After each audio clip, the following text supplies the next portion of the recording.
क्या बक रहा है तू प्रकाश? होश में है या भांग खाकर आया है? बाबूजी, मैं सच कह रहा हूं। डेयरी वाले ने जो 500 लीटर दूध भिजवाया था, गर्मी और उमस की वजह से वो सारा का सारा दूध फट गया है। कटधाहों में अब दूध नहीं, सिर्फ खट्टा पानी और थक्के तैर रहे हैं। सब खत्म हो गया बाबूजी। रात के ठीक 2 बज रहे थे। धर्मवीर जी के हाथों से पीतल का लोटा छूटकर जमीन पर गिरा और उसकी झंझनाहट ने पूरे घर के सन्नाटे को चीर कर रख दिया। कल महाशिवरात्रि का पावन पर्व था और पूरे जिले के सबसे बड़े नीलकंठ महादेव मंदिर में महाभोग चढ़ाने की जिम्मेदारी पिछले 100 सालों से धर्मवीर जी के खानदान के कंधों पर थी। यह सिर्फ एक रस्म नहीं थी, यह उनके खानदान का गुरूर था, उनकी पहचान थी। भोर में 4 बजे मंदिर के कपाट खुलने थे और ठीक 5 बजे धर्मवीर जी को अपने हाथों से 500 किलो शुद्ध पेढ़े मंदिर के प्रांगण में पहुंचाने थे। मेरा तो नाम ही मिट गया प्रकाश। 100 सालों की इज्जत आज इस फटे हुए दूध के साथ गटर में बह जाएगी। सुबह जब पूरे जिले के बड्ढे बड्ढे सेठ और मंदिर के महंत विद्याधर जी भोग का इंतजार करेंगे तो मैं उन्हें क्या मुंह दिखाऊंगा? कह दूंगा कि धर्मवीर अपने बाप दादाओं की परंपरा नहीं निभा पाया। इससे अच्छा है कि मैं जहर खाकर अपनी जान दे दूं। धर्मवीर जी पसीने से लथपथ होकर जमीन पर बैठ गए। उनकी आंखों में आंसू थे और चेहरे पर एक ऐसा खौफ जो किसी मौत से भी ज्यादा भयानक था। एक इज्जतदार इंसान के लिए उसकी पगड्डी के गिरने का डर मौत से भी बद्दा होता है। बाबूजी, आप हिम्मत मत हारिए, हम अभी शहर जाकर कहीं से दूध का इंतजाम करते हैं। प्रकाश ने कांपते हुए कहा।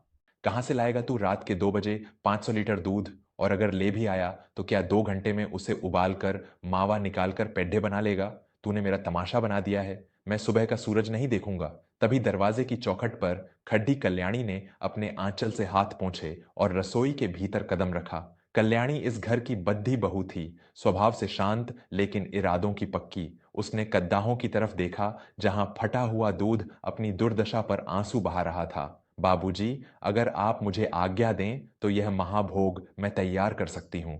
हमें किसी नए दूध की जरूरत नहीं है और ना ही आपकी पगड्डी पर कोई आंच आएगी। धर्मवीर जी ने अपनी लाल हो चुकी आंखों से बहू की तरफ देखा। क्या कहा तूने? इस फटे हुए सड्ढे हुए दूध से तू महादेव का भोग बनाएगी? तेरा दिमाग तो ठिकाने पर है कल्याणी। जो दूध अपनी शुद्धता खो चुका है, जो फटकर मर चुका है, उसे तू भगवान के पवित्र दरबार में ले जाकर मेरे खानदान को श्राप दिलवाना चाहती है? बाबूजी, यह दूध मरा नहीं है, इसने सिर्फ अपना रूप बदला है। जब दूध फटता है तो वह अपना सबसे शुद्ध और गाढ़ा अंश छोड़ देता है, जिसे हम छैना कहते हैं। अगर हम इस छैने को सही आंच पर पकाएं तो इससे वो कलाकंद तैयार होगा जिसका स्वाद आज तक इस गांव ने नहीं चखा होगा। बस मुझे भट्टी जलाने की इजाजत दे दीजिए। धर्मवीर जी का गुस्सा 7वें आसमान पर पहुंच गया। चुप कर कलमुही, तू मुझे धर्म और शुद्धता का पाठ पढ़ाएगी? मेरे परदादाओं ने हमेशा शुद्ध गाढ़े दूध के मावे से ही भोग लगाया है। एक फटे हुए अशुद्ध दूध से बना प्रसाद मैं अपने महादेव को नहीं चढ़ाऊंगा। यह अपशकुन है। जा अपने कमरे में जाकर सो जा और मुझे मेरे हाल पर छोड़ दे। मैं सुबह पंचायत के सामने अपनी पगड्डी खुद अपने हाथों से उतार कर रख दूंगा, पर इस पाप का भागीदार नहीं बनूंगा। यह कहकर धर्मवीर जी अपने कमरे में गए और जोर से दरवाजा अंदर से बंद कर लिया। प्रकाश भी अपना सिर पकड़ कर आंगन की सीढ़ियों पर बैठ गया। उसे भी अपनी पत्नी की बात किसी पागलपन से कम नहीं लग रही थी, पर कल्याणी के कदम पीछे नहीं हटे। उसने देखा कि गधी की सुइयां 2:30 बजा रही हैं। समय रेत की तरह मुट्ठी से फिसल रहा था। अगर अभी आग नहीं जलाई गई तो सुबह सच में उसके ससुर को पूरे समाज के सामने जलालत का जहर पीना पड़ेगा। सुनिए, आप जाकर बाबूजी के कमरे के बाहर बैठिए, उन्हें कोई गलत कदम मत उठाने दीजिएगा। बाकी यहां रसोई में जो भी होगा उसकी जिम्मेदारी मेरी है। कल्याणी, तू पागलपन कर रही है। बाबूजी सुबह ये सब देखेंगे तो अनर्थ कर देंगे। वो तुझे इस घर से निकाल देंगे। अगर इस घर की इज्जत ही नहीं बचेगी तो मेरा इस घर में रहकर भी क्या वजूद रह जाएगा? आप बस मेरा साथ दीजिए। कल्याणी ने अपनी साध्वी का पल्लू कमर में कसकर बांधा। उसने लकड़ियों के भारी गट्ठर को अपने नाजुक हाथों से उठाया और भट्टी में झोंक दिया। जब भट्टी की आग धधकी तो कल्याणी का चेहरा उस लाल रोशनी में किसी देवी की तरह चमक रहा था। उसने एक बहुत बड़ा सूती कपद्धा लिया और उबलते हुए फटे दूध को छानना शुरू किया। 500 लीटर दूध का खौलता हुआ पानी जब कपड्ढे से छनकर नीचे गिरता तो उसकी भाप से कल्याणी के हाथ झुलसने लगते। उसकी कलाइयों पर लाल रंग के छाले पट डेचने लगे थे, पर उसने एक बार भी उफ तक नहीं की। छैने का सारा पानी निचोड़ने के लिए उसने अपने पूरे शरीर की ताकत लगा दी। उसकी उंगलियों से खून रिसने लगा था। पसीने की बूंदें उसकी आंखों में जा रही थीं, जिससे तेज जलन हो रही थी। लेकिन कल्याणी के कानों में सिर्फ अपने ससुर की वो बात गूंज रही थी कि मैं सुबह का सूरज नहीं देखूंगा। उसे हर हाल में वो सूरज अपने ससुर की मुस्कान के साथ देखना था। जब सारा पानी निकल गया तो उसने उस शुद्ध सफेद छैने को वापस एक साफ कड्डाहे में डाला। अब शुरू हुआ सबसे कठिन काम, उस भारी छैने को तेज आंच पर लगातार चलाना। अगर हाथ एक पल के लिए भी रुकता तो छैना नीचे से जल सकता था और उसकी सारी मेहनत राख हो जाती। कल्याणी का कंधा दर्द से सुन्न हो चुका था। भट्टी की आग उसके चेहरे की चमड़ी को झुलसा रही थी। बस थोड़ा सा और मेरे महादेव, बस मेरे बाबूजी की लाज रख लेना। सुबह के 4:30 बज चुके थे। बाहर पक्षियों की चहचहाहट शुरू हो गई थी। कल्याणी की आंखों के सामने अंधेरा छा रहा था, लेकिन उसके हाथ मशीन की तरह चल रहे थे। तभी अचानक कल्याणी ने उस मिश्रण में पिसी हुई इलायची और केसर मिलाया। रसोई में एक ऐसी सुगंध उठी जो किसी दिव्य लोक की लग रही थी। ठीक 4:45 बजे कल्याणी ने हांफते हुए भट्टी की आग बुझाई। उसने चांदी के बड्ढे बड्ढे थालों में उस दानेदार केसरिया कलाकंद को सजाना शुरू किया। हर एक टुकड़ा जैसे खुद में एक चमत्कार था।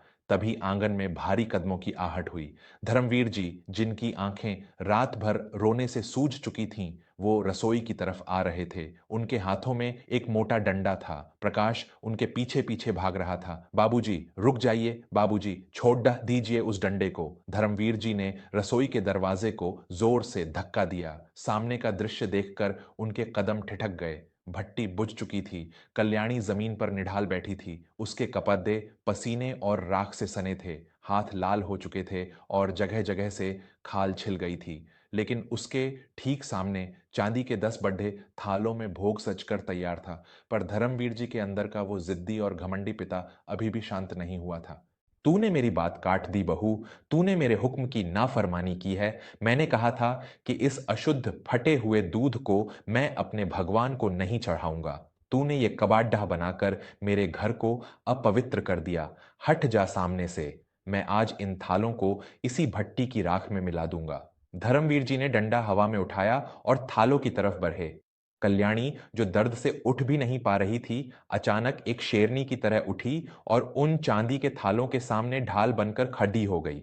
मार दीजिए बाबूजी, ये डंडा मेरे सिर पर मार दीजिए, मुझे मंजूर है। लेकिन इन थालों को आप हाथ भी नहीं लगाएंगे। यह कोई कबाड्डा नहीं है, यह मेरी रात भर की तपस्या है। यह फटे हुए दूध का अपशकुन नहीं, यह उस दूध की आत्मा है जिसे मैंने अपने खून पसीने से सींचा है। आप इसे अशुद्ध कह रहे हैं। अशुद्ध तो आपका अहंकार है बाबूजी, जो भगवान के प्रसाद को भी अपनी झूठी शान की तराजू पर तौल रहा है। कल्याणी की तेज आवाज सुनकर धर्मवीर जी का हाथ हवा में ही रुक गया। प्रकाश भागकर अपनी पत्नी के पास आया और उसे संभालने लगा। तभी बाहर से शंख और ढोल नगाड़ों की आवाज आने लगी। धर्मवीर जी, ओ धर्मवीर जी, बाहर आइए। आवाज मंदिर के मुख्य पुजारी महंत विद्याधर जी की थी। वो पूरे गांव के प्रतिष्ठित लोगों के साथ भोग लेने के लिए दरवाजे पर खड़ी रहे थे। धर्मवीर जी के हाथ से डंडा छूटकर गिर गया। आ गए महंत जी। अब क्या मुंह दिखाऊंगा मैं उन्हें। कह दूंगा कि मेरी बहू ने मुझे बर्बाद कर दिया, फटे हुए दूध का कलंक मेरे माथे पर लगा दिया। धर्मवीर जी कांपते हुए कदमों से बाहर गए। कल्याणी और प्रकाश भी पीछे पीछे आए। प्रकाश के हाथों में कलाकंद से भरा एक चांदी का थाल था। महंत विद्याधर जी ने धर्मवीर जी की तरफ देखा। क्या बात है धर्मवीर, आज तुम्हारे चेहरे पर वो हमेशा वाली चमक नहीं है? क्या भोग तैयार नहीं हुआ? धर्मवीर जी ने अपने दोनों हाथ जोड़ लिए और घुटनों के बल जमीन पर बैठ गए। उनके आंसू छलक पड़े। मुझे क्षमा कर दीजिए महंत जी, मुझसे बहुत बड़ा पाप हो गया है। मैं आपके मंदिर में आने लायक नहीं रहा। रात को गर्मी से सारा दूध फट गया था। मैंने चाहा कि मैं अपनी जान दे दूं, लेकिन मेरी इस बहू ने मेरे मना करने के बावजूद उस फटे हुए अशुद्ध दूध से यह मिठाई बना दी। मैं शर्मिंदा हूं। आप मुझे समाज से बाहर कर दीजिए, पर मेरे खानदान को श्राप मत दीजिए। पूरे आंगन में सन्नाटा छा गया। गांव के लोग आपस में खुसुर पुसुर करने लगे। फटे दूध का प्रसाद हे भगवान, यह तो घोर अनर्थ है। महंत विद्याधर जी ने अपना हाथ उठाया और सबको शांत रहने का इशारा किया। वो धीरे धीरे चलते हुए प्रकाश के पास आए। उन्होंने चांदी के थाल से उठती हुई उस दिव्य सुगंध को महसूस किया।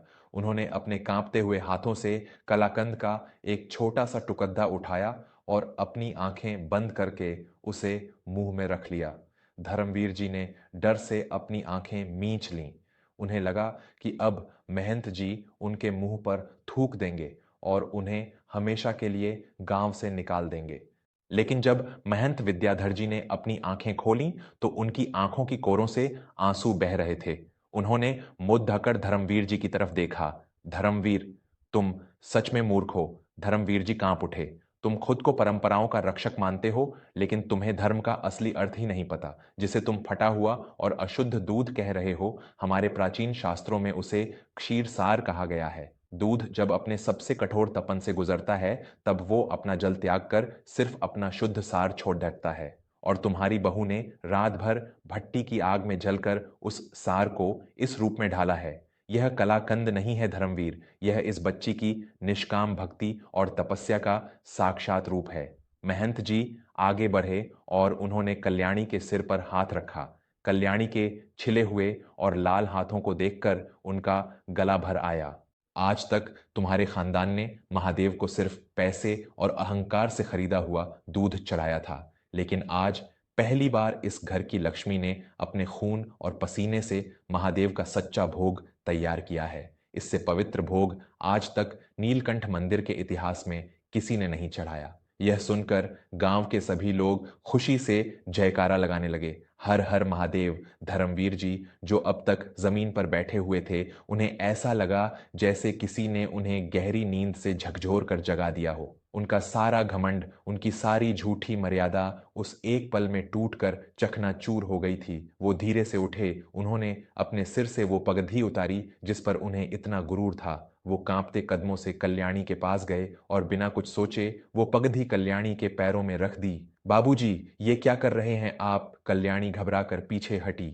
मुझे माफ कर दे मेरी बच्ची, मैं सच में अंधा हो गया था। मैं इज्जत इज्जत चिल्लाता रहा और यह भूल गया कि इस घर की असली इज्जत, असली पगड्डी तो तू है। तूने रात भर भट्टी की आग सही, अपने हाथों को जला लिया सिर्फ इसलिए ताकि मेरे नाम पर कोई दाग ना लगे, और मैं मूर्ख तुझे ही जलालत दे रहा था। यह पगड्डी अब हमेशा तेरे कदमों की धूल ही रहेगी कल्याणी।